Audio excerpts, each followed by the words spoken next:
Jamila de France. Bonjour Franck et tous, j'ai l'impression de reproduire malgré moi la vie de ma mère sur certains points, notamment ma relation aux hommes. J'ai 43 ans, 3 enfants, des garçons, pas d'hommes, et sur le plan pro, j'ai beaucoup de mal à aboutir à un projet. Ok, merci Jamila. Jamila, en fait, tu as sûrement intégré qu'il ne fallait pas dépendre d'un homme, et malheureusement, ça a marché. Quand on ne veut pas reproduire le schéma maternel, on se dépêche de le reproduire. C'est pareil avec le schéma paternel. Je pense que le seul moyen, enfin en tout cas celui que j'ai observé d'efficace pour passer à autre chose, Jamila, c'est l'idée de reconnaître que tu es comme ta mère et d'arrêter de lutter contre et d'essayer de faire autrement. Et lorsque tu acceptes d'être comme elle, dans le sens de porter son sang, d'être de la même chair, d'être du même monde, d'avoir intégré son monde, et que tu acceptes d'être comme elle, tu vas pouvoir ajouter quelque chose à la façon qu'avait ta mère d'entrer en relation avec le monde.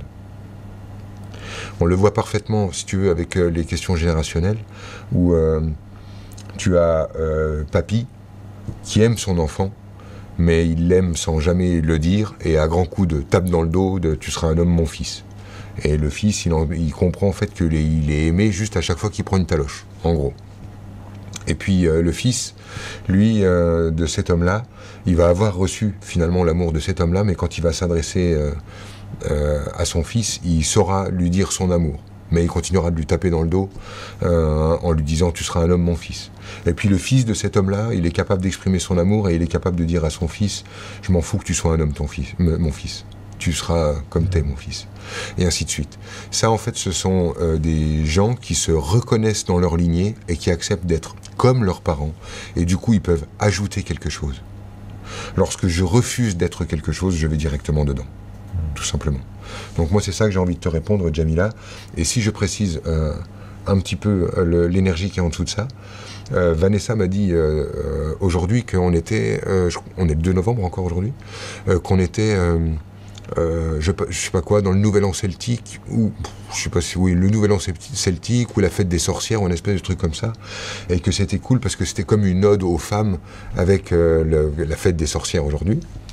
J'ai trouvé ça très sympa. Et elle m'a dit qu'elle avait vu un post sur Facebook qui traînait, qui était cool, mais qu'il démarrait sur quelque chose d'un peu problématique à ses yeux, aux yeux de Vanessa.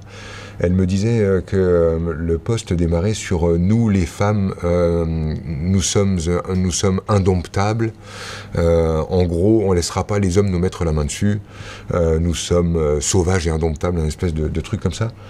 Ce qui dérangeait Vanessa, parce qu'effectivement on fait les stages ensemble et nous on voit en fait les dégâts que font, si tu veux, Jam, cette croyance que les hommes sont des méchants dont il faudrait se protéger, que les femmes sont indomptables et que en fait si nous on en veut, faut qu'on les apprivoise et tout ça.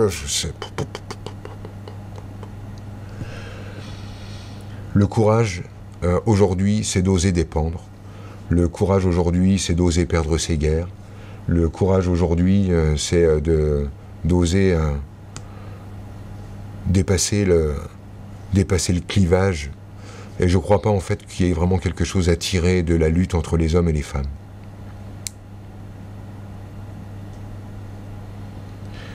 J'ai envie d'avoir le courage d'ouvrir assez mon cœur à ma femme pour qu'elle puisse venir y planter un couteau si elle a envie.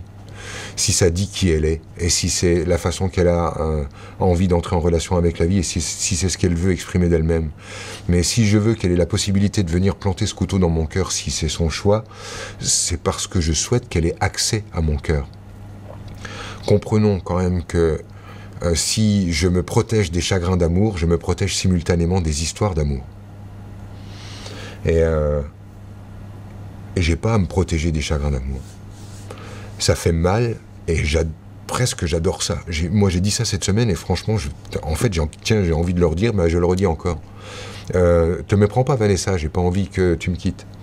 Je dis juste que j'adore ça en fait, l'idée d'un chagrin d'amour. Ça fait mal, ça brûle, ça tape, ça secoue et c'est vivant, c'est humain et c'est vraiment là. Et nous, en fait, quand on est là et qu'on croit qu'on a la vie devant soi, on tape du pied, on se roule par terre à dire « Ah non, mais je ne voudrais plus jamais, on ne me fera plus jamais, on me fera ceci et cela. » Et attention, très souvent on est exaucé. Et effectivement, plus jamais on ne vous fait ceci, et plus jamais on ne vous fait cela. Faire gaffe avec ces phrases-là. Tu m'avais dit aussi que le chagrin d'amour, c'était le plus beau des chagrins. Parce que sinon, c'est des chagrins qui sont beaucoup plus lourds. Ouais, moi j'aime bien. Chagrin d'amour, je trouve ça cool.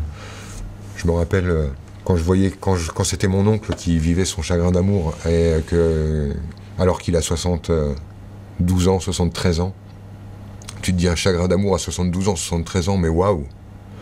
Chagrin d'amour, mais ça veut dire donc que tu es tombé amoureux? Mais oui. Et que tu as vécu cette passion? Mais oui. Et que du coup, en fait, il y a eu des enjeux, puis vous vous êtes blessés, et puis vous êtes séparés? Bah oui.